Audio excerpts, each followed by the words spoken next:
just north of Yonge and Eglinton in Toronto. I offer in-person and online appointments. I can see any patient in Ontario. That's where I'm regulated. And my website, if you want to get in touch with me or learn more about me, my website is just www.drkatewhimsternd.com. I'm just going to adjust where you guys are on my screen. Okay, they're perfect. And so just before we start, I added the slide today because I was like, it occurred to me that like I live in this world. And so of course I know what naturopathic medicine is, as most of the people around me work in this industry, but I realized I should probably explain what naturopathic medicine is. So naturopathic medicine, the definition is a distinct system of primary care.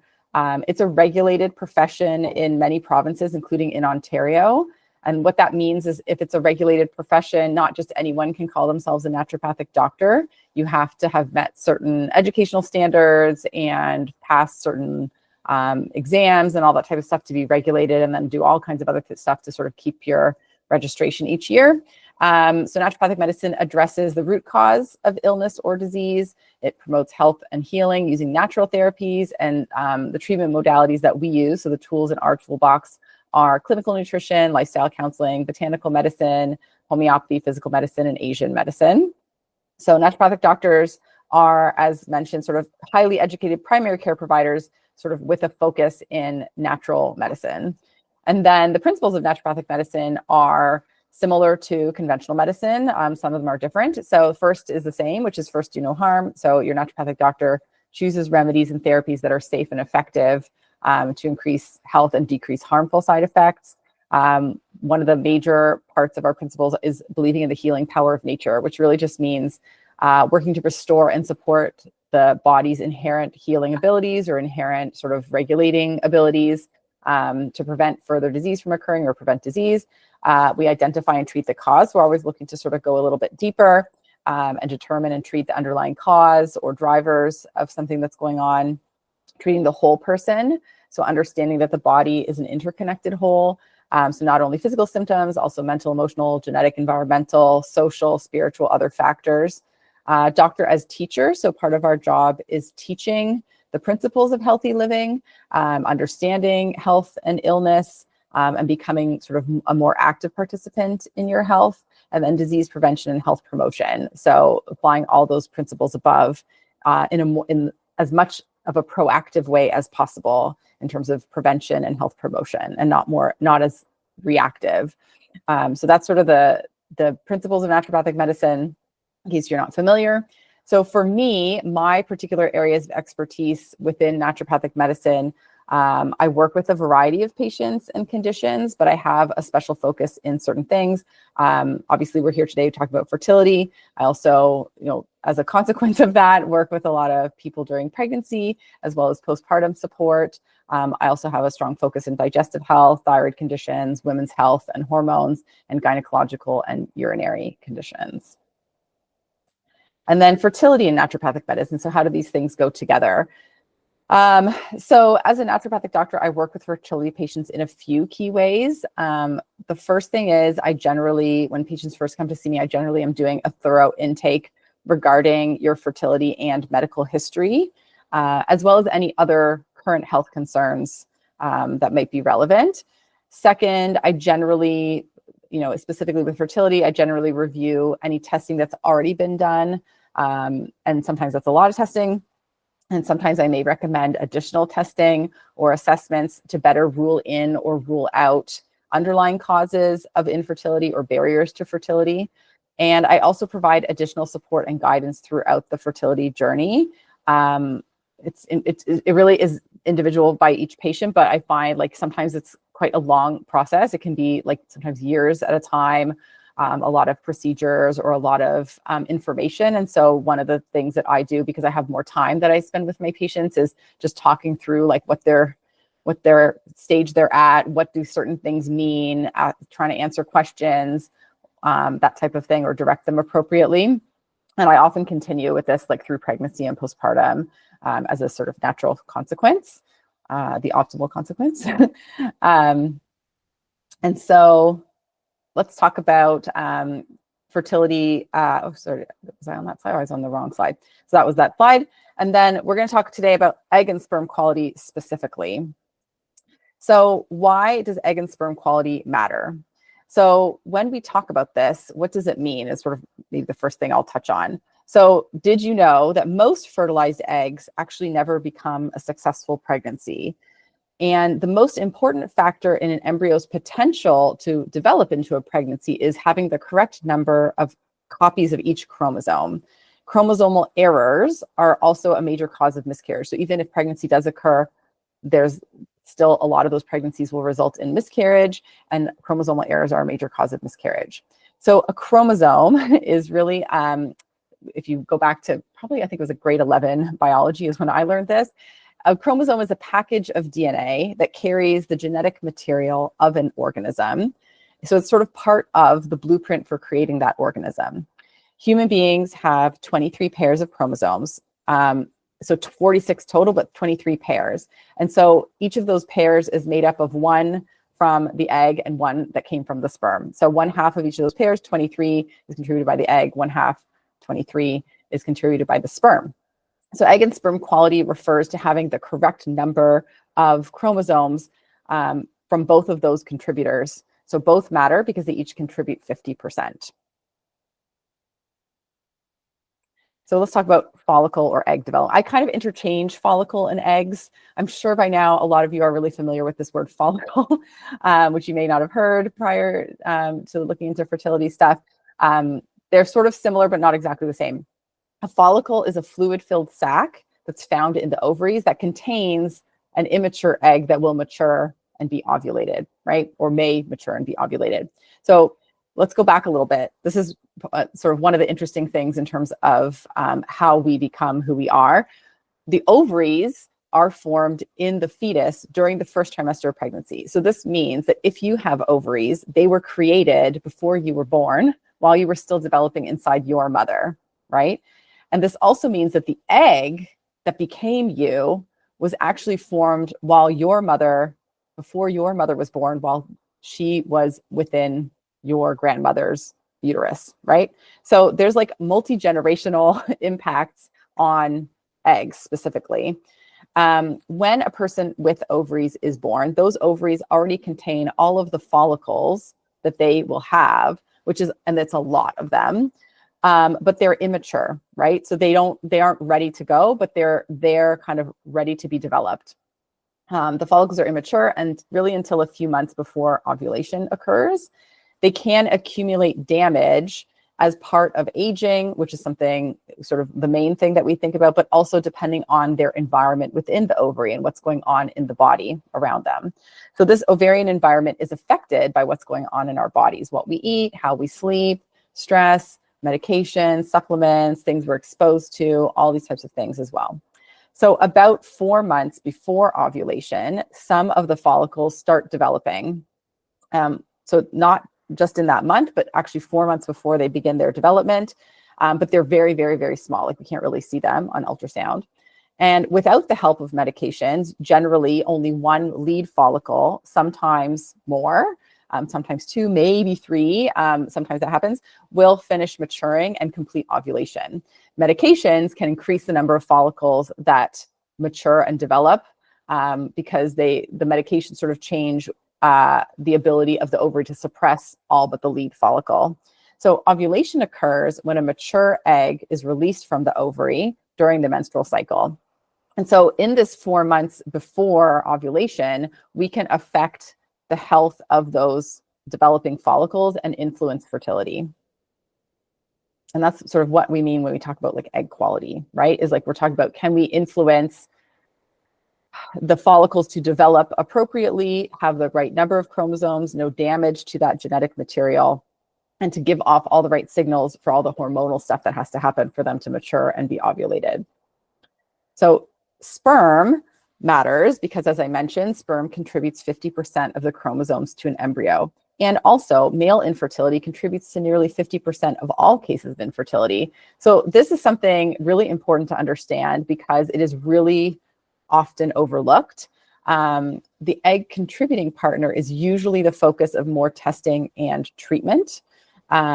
But without taking care of sperm health, treatment is really incomplete, or like assessment is really incomplete at the very least. So just like follicles, sperm quality also declines with age. This is a bit of a myth, although I think people understand this a little bit better now, but it used to be a myth that like that sperm quality is basically the same across a lifetime. That's definitely not true. The same thing happens with sperm, although sperm are formed a little bit differently. So unlike follicles, many, many more sperm cells are produced, but many, many more of them have essentially like mistakes or errors. Like sperm is more of a volume situation where like many, many, many sperm are produced. A bunch of them are kind of like non-functional. But the ones that are the ones that may have a chance at fertilizing an egg. And sperm are continuously made by the testes. So in the case of sperm, it can take up to 74 days for them to mature such that they're able to fertilize an egg. So that's over 2 months. Follicle development's about 4 months. Sperm development's about 2 months, although we'll talk a bit later that the time that you can influence sperm is actually is more similar to the egg. And so during this crucial 2 months, we can affect the health of the developing sperm and influence fertility on that side as well. So just to recap, like why does egg and sperm quality matter? So healthy follicles or eggs and sperm are more likely to result in fertilization and a successful pregnancy, regardless of the route of conception. So when you're working with better starting material, anything that you're doing to try to create a pregnancy is going to be more successful. So healthy follicles and eggs and sperm set up an optimal hormonal conditions and environment for maintaining pregnancy. And reduce the likelihood of miscarriage. So achieving pregnancy is great, but also maintaining pregnancy is important as well. For IVF specifically, healthier follicles and eggs results in more viable eggs that may be retrieved and increases the number of healthy embryos that are created.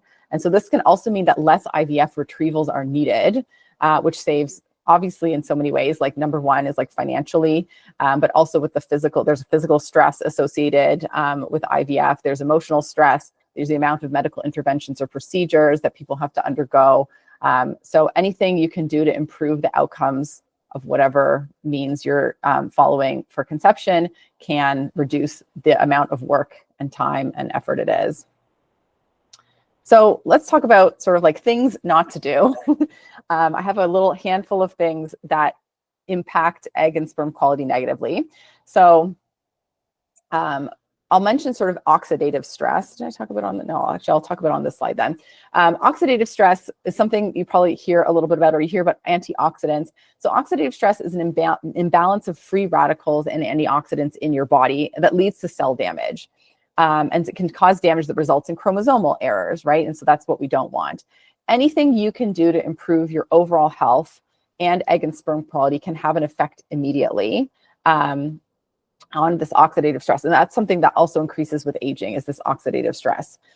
So obviously alcohol is something that we all know to avoid during pregnancy. Or sorry, I'm on what not to do. Sorry, I was back by one. Oops. Alcohol. So when it comes to alcohol, people are often asking me when they're trying to get pregnant, like, what should I be doing about certain things? This is one of the questions I often get.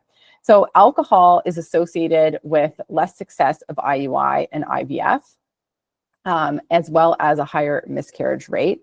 And really, like, the amount, any increase in alcohol intake has a negative effect on fertility. And there are some specific guidelines. So the specific guideline generally is that less than 4 alcoholic drinks per week is associated with greater chance of live birth. And I just want to highlight that because some interventions, when they look at interventions, they look at pregnancy outcomes. But what you should really be looking at ideally is live births, because as I mentioned, getting pregnant is great, but if it doesn't result in a live birth, then the end goal is really like not any different, right?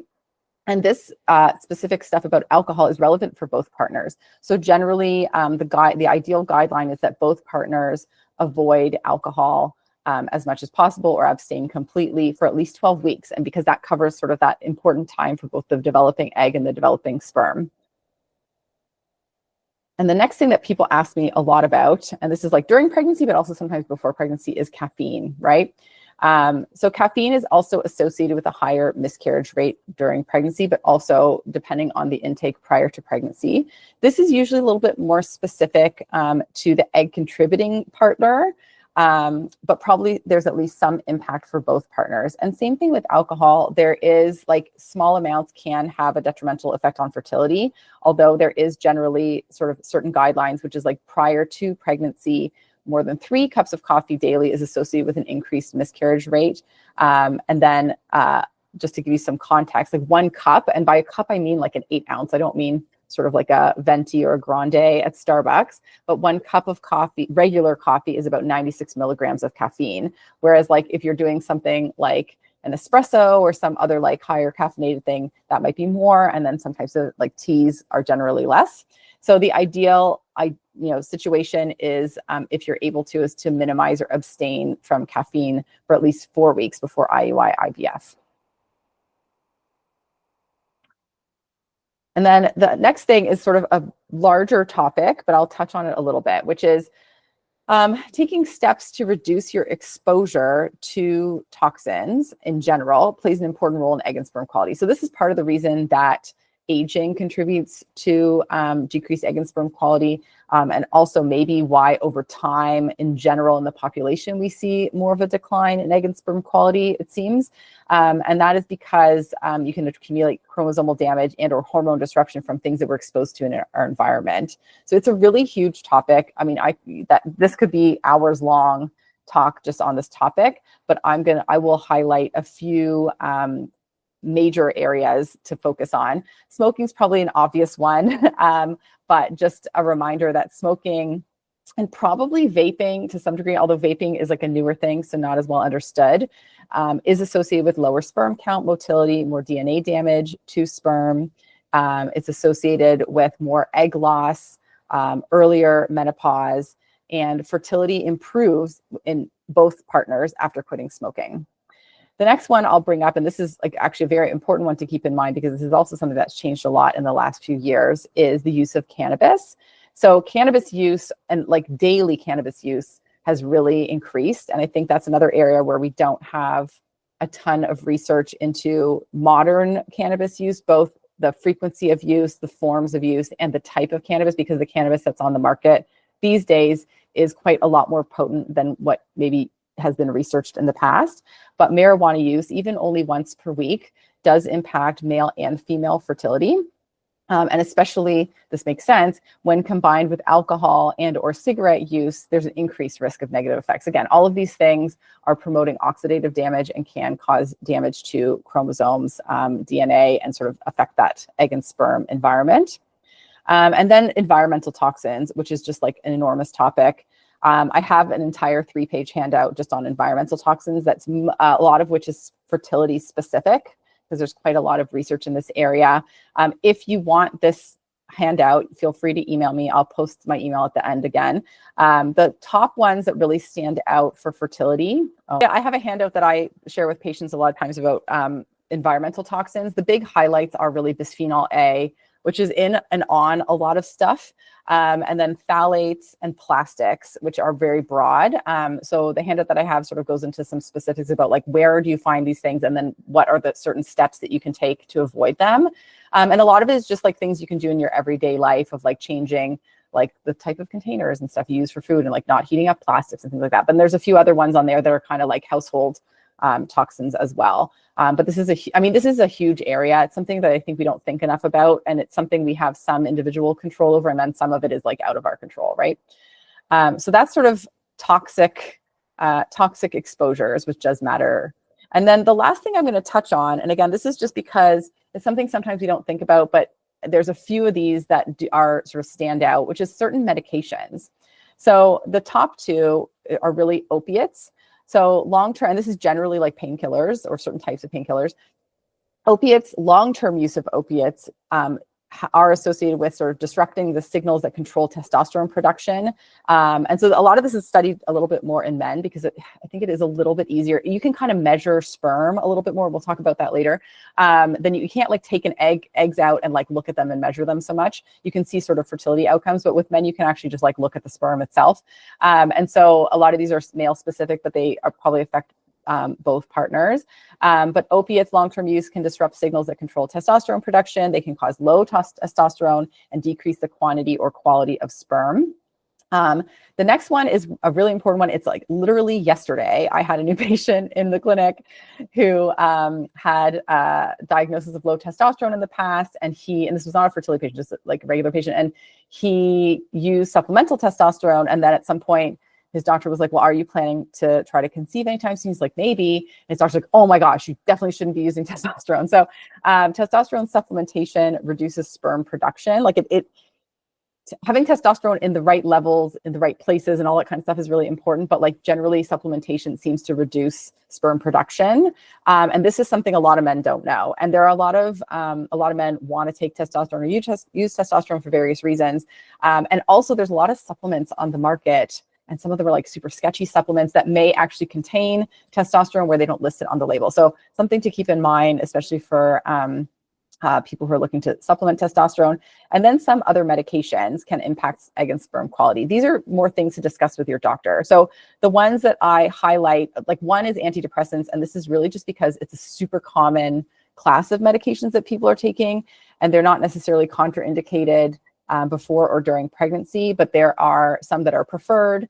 And because they're so common, it's something to keep in mind or discuss with your doctor. Anti-seizure medications, which are another medication that's generally kind of like a required medication, but something to be aware of. And there are certain steps you can take. Anti-seizure medications, depending on the medication, can deplete certain nutrients that can be important for egg development and early pregnancy. And so sort of looking to balance that or making sure that those are not deficient is really important. And then antiretrovirals, which can have a lot of side effects. And that's another one definitely to discuss with your doctor if that's something on the radar. But these are things I bring up with patients because a lot of times, and honestly, a lot of times it's with the male patient or the sperm contributing partner, because a lot of times they aren't thinking so much, and maybe no one has actually really like paid much attention to what they're doing or taking, I find. And so sometimes it comes up on that end.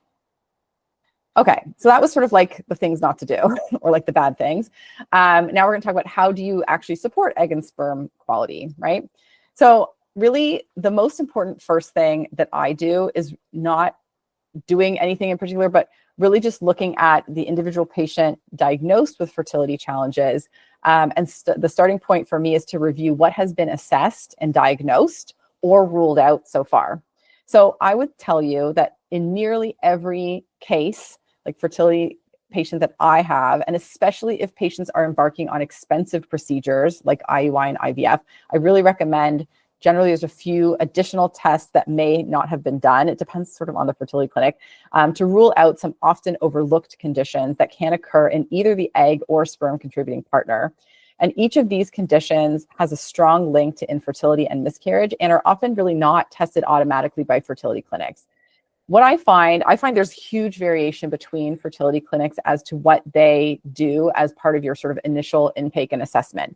So some fertility clinics test vitamin D, some don't. Some test like thyroid antibodies, some don't. Like some do this automatically, some don't. What I also find is that generally if I see a patient and I make a list of like, here's some other things that haven't been tested that we might want to rule out, I usually send them back to the fertility clinic with that list. And I find fertility clinics are generally pretty open to running additional testing if they are asked. So because they just do so much testing to begin with. And a lot of these tests are either OHIP covered if they're run by an MD or through the fertility clinic, or they can be fairly affordable if paid out of pocket. So for example, like vitamin D is like not an OHIP covered test, but it's generally worth running every so often anyway, because we live in a place where it's easy to become deficient in vitamin D. So if ordered by a naturopathic doctor like me, these tests you pay out of pocket for them, but you may be able to claim the cost as for reimbursement on insurance benefits. A lot of people's benefits now cover testing through a naturopath the same way that visits are covered. So not everyone, but some benefits plans cover that. So the latest research suggests, so this is sort of like, actually, I'll highlight these tests because this is for both partners. Insulin resistance, which that's a whole topic in and of itself. Vitamin D deficiency, which is just a major rule out because a lot of people in Canada are vitamin D deficient. Low or in some cases high DHEAS, autoimmune thyroid conditions, and celiac disease or gluten sensitivity. So not all of these are that common, especially like celiac disease, for example. But if people within infertility circles, especially if there's like repeated miscarriage and things like that, some of these things are a lot more likely and can contribute and can very, very easily be addressed if they're found. So it's well worth doing if someone's embarking on kind of like a more complicated journey. And then I'll speak specifically about sperm. So latest research suggests that DNA quality matters more than conventional semen parameters when it comes to sperm. Okay, so to better assess sperm quality, I usually recommend an additional test, which is beyond the standard semen analysis. So when a sperm contributing partner goes through a fertility clinic, part of the typical initial intake is just a semen analysis, which looks at count, motility, and morphology, which is kind of like the appearance or the shape of the sperm. Whereas sperm DNA fragmentation is an additional test. It assesses chromosomal damage in sperm. And again, this is just because we can get sperm out of the body and we can like look at them a lot more closely. So chromosomal damage in sperm, which influences both the ability to conceive and the chance of miscarriage. Sperm DNA fragmentation is a specialty test. It's usually only run by fertility clinics. And often you have to specifically ask for it. It is not automatically done. Sometimes they suggest it. Sometimes I find often they do not. But if you ask the fertility clinics, certainly they have the ability to test it. And I think I've never had a situation where a patient asked for it and the fertility clinic didn't say like, okay, go right ahead, like let's do it. It is a more expensive test. But again, like for patients who are investing thousands of dollars into IUI or IVF, spending a few $100s on sperm DNA fragmentation first and potentially working on that can be well worth it. It's in the long run. And in some cases, it also may be covered by insurance benefits. It may be something that you can submit for your insurance to cover some of that. That's another big. So that was sort of like the first part is really just proper assessment and identifying things that are specific to the patient that might be helpful for fertility and egg and sperm quality. The next thing, I'll kind of touch on some other major areas that I am often working with people on. Sleep. So I'm putting sleep first because it's a foundational habit, right? If you think about it, it's like really every other thing that you might hope to do that's health promoting depends on being able to like being rested. So if you want to eat better, if you want to exercise, mental, emotional health, all that kind of stuff, if you don't have adequate sleep, it's very difficult to do any of those things. So I generally review sleep with every fertility patient. It's very important. Insufficient sleep is also a very powerful risk factor for pretty much all health issues, including fertility. Poor sleep can wreak havoc with the body's hormonal balance. That affects egg and sperm quality. The recommendation for sleep is 7 to 9 hours of sleep per night for adults 26 to 64 years old. So this duration, very interestingly for human beings, seem to be hardwired, like as in you can't really get around it. There are people, you can survive on less sleep, but for optimal health and performance in the long run, this is the amount that people need. Less than 7 hours of sleep seems to be associated with quite a lot more negative health outcomes, and particularly less than 5 hours, a lot of health risks increase significantly. So that's some guidelines. So you really, really want at least 7 hours of sleep per night consistently on average. I will say that there are many people that need more, depending on what you're trying to do with your day. Like I'm a person that needs more than 7 hours of sleep regularly. I always have my whole life. So if I always had 7 hours, I will feel tired a lot of time. Whereas there's maybe people that get 7 hours and that's fine. So you also have to look at yourself as an individual, as well as what you're trying to accomplish in your life and whether it's reasonable to go on only 7 hours of sleep. You might need more. And so things that you can do to work on to get more sleep. This is just sort of ruling out that there's some other contributor to sleep, but really making sure that I would say the number one thing is that I find with patients is just not even making enough time for the sleep that they need. So planning to get into bed at least 8 hours before you need to wake the following day is required, because otherwise there is no chance that you will get enough sleep. So allowing enough time to get at least like 7.5 to 8 hours of sleep. So allowing some time to fall asleep. And so it can be helpful to set an alarm on your phone, for example, in the evening, about 30 to 45 minutes before you want to go to bed, to remind you to start that process, avoiding stimulating or stressful activities or information in the evening, at least 1 hour before bed. So I'll give you some examples. So like doing work, emails, social media, video games, like these are interactive activities and they can be stressful activities. And so those seem to have more negative aspects on or impacts on sleep. TV, even though it's a screen, reading and music are more like passive activities, and that has less impact on sleep. So TV as a screen is superior to like scrolling on your phone or like texting, things like that. Other things you can do to support sleep: dimming your household lights and screens at least 1 hour before bed. You can set, pretty much every device now has settings where you can set it to dim or become less bright with time, or there's apps that you can add that will adjust the brightness of your screens depending on the time of day. Keeping your bedroom cool. So apparently the optimal temperature is 18 to 20 degrees Celsius, which is pretty cool. And having a warm bath or shower before bed can help you actually cool down before bed. And then ensuring that your room is completely dark. And this means that if you open your eyes in the night, you shouldn't be able to see anything or should be able to see very little. So some simple ways you can do that is eliminating the light that comes in through windows. So buying blackout blinds or curtains, or even like there's temporary things you can buy on Amazon with like suction cups, like blackout, sort of portable blackout shades that you can put on your windows where you don't have to install anything in your house, and removing or covering light sources in the room. So electronics, clocks, that type of thing. And then really the last thing is really to treat issues that affect your sleep appropriately. So identifying and treating sleep disorders properly, as well as if someone has ongoing issues with insomnia, is treating that appropriately. Beyond these recommendations is treating the insomnia appropriately. There's so many ways to do that. And that's a major priority. I mean, regardless of fertility, it's a major priority in my practice, because if someone is not sleeping, a lot of other things become very difficult.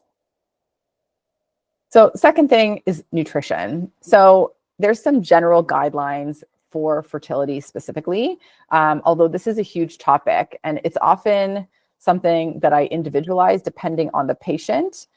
But in general, for fertility, there seems to be benefit to working on reducing carbohydrates in the diet, and especially refined carbohydrates. And I'll give you some examples in a second. So a diet that's high in refined carbohydrates is associated with higher rates of infertility. And the other thing that's sort of a little bit more fertility specific is healthy fats. And I'll talk about what that might be in a moment. Healthy fats are associated with improved egg quality and lower miscarriage rates. So what you eat matters, especially when it comes to sort of the balance of macronutrients in your diet. So some examples. Things you want to say yes to. So carbohydrate wise, you want more of these like complex carbohydrates. So beans, legumes, nuts, seeds, vegetables, and whole fruit all provide more complex carbohydrates. Also working on getting vegetables at every meal increases those complex carbohydrates as well as nutrients that are important for egg quality, egg development. So I usually suggest to patients to try to work on getting at least 1 or 2 servings of vegetables at every meal. And I include breakfast as a meal. And then focusing more on, when it comes to grains, focusing more on whole grains. So like whole, rolled or steel cut oats, brown rice, wild rice, etc., quinoa, buckwheat, etc.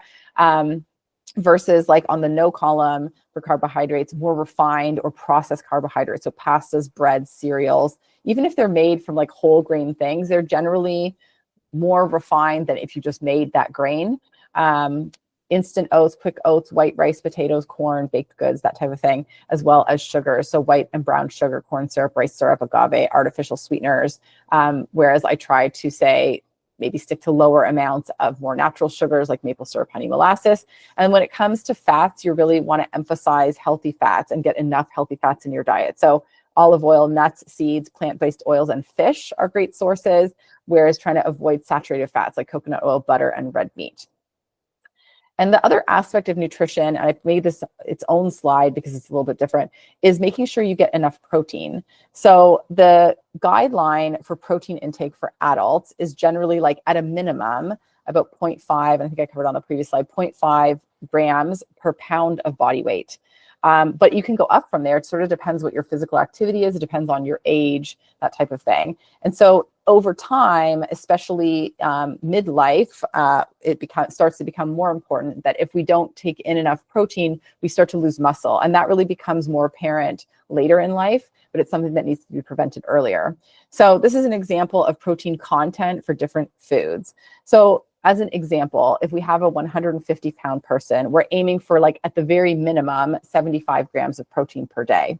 And so there's a bunch of different ways you can get that. So for example, they could have like a 6 ounces of salmon plus 6 ounces of chicken breast in a day. Or they could have like half a cup of Greek yogurt, half a cup of lentils, a 6-ounce turkey breast, and an egg, right? Or you'd have to have like 12 eggs, right? So it just gives you some context of understanding like how dense different protein sources are and how to mix it up to get enough protein in the diet. You can, there's so many apps. The one that I often recommend to people is MyFitnessPal. If you want to look up the protein content of certain things, that's one app that's free. There's a bunch, I'm sure there's tons of different websites these days that will show you the protein content of different foods that you might be eating. This is just some examples. And then the last thing that I often talk about is sort of like, so as a naturopathic doctor, I work a lot on foundations and sort of helping people to be healthier overall. So that's sort of why I've highlighted some of the other things first. And there are some specific supplements and herbs that I often use in my practice, both for the egg contributing partner and sperm contributing partner. So please keep in mind, I cannot provide specific supplement recommendations or dosing if you're not a patient. And not all of these supplements may be appropriate for all people. There are, like, I can give you an example for every single one of these where there's certain situations where you should not take it. And there are other supplements or herbs that might be specifically helpful for an individual with certain needs. But I'll highlight a few that you might have heard about. I find that sometimes fertility clinics will recommend a few supplements. Again, this varies a lot. Sometimes fertility clinics don't talk at all about supplements, and they don't even ask patients like what they're taking, which they should, because you want to check interactions and things like that. And then sometimes they do recommend very specific supplements. I find there's a lot of variability. But I find they don't always really provide a lot of good info in terms of the specifics, like dosing, quality, particular brands, forms of certain nutrients. So what I find is when patients come in, I'm often, even if they're taking some of these things already, which is great, sometimes I'm just tweaking the supplement recommendations as per dose or brand and improving the quality or trying to reduce the pill burden or whatever it may be. So this is obviously specific to the egg contributing partner, but a high quality prenatal multivitamin is important. And I say high quality. So by high quality, what you're looking for are like good quality sources of the nutrients that are in a prenatal. This provides pretty broad nutrient and antioxidant support before and during pregnancy. Just taking a prenatal reduces the rate of birth defects and can reduce miscarriage rate.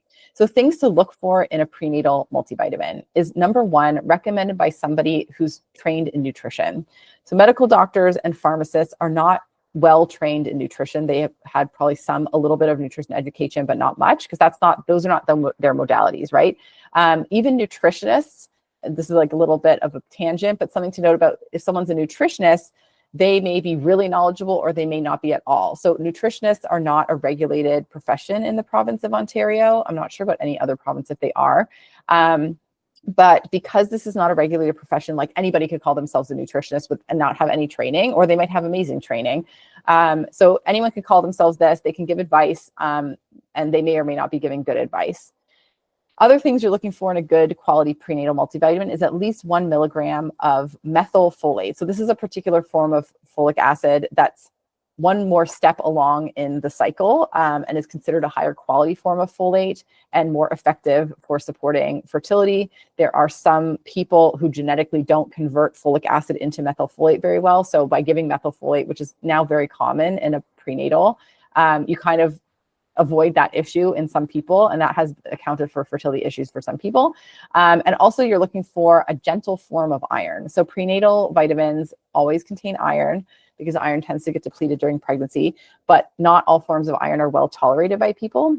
And so having a good form of iron is important.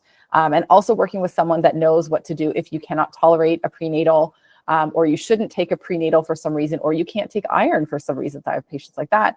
Understanding what to do instead, or what is safe to take as a prenatal vitamin that will meet the other criteria, is important.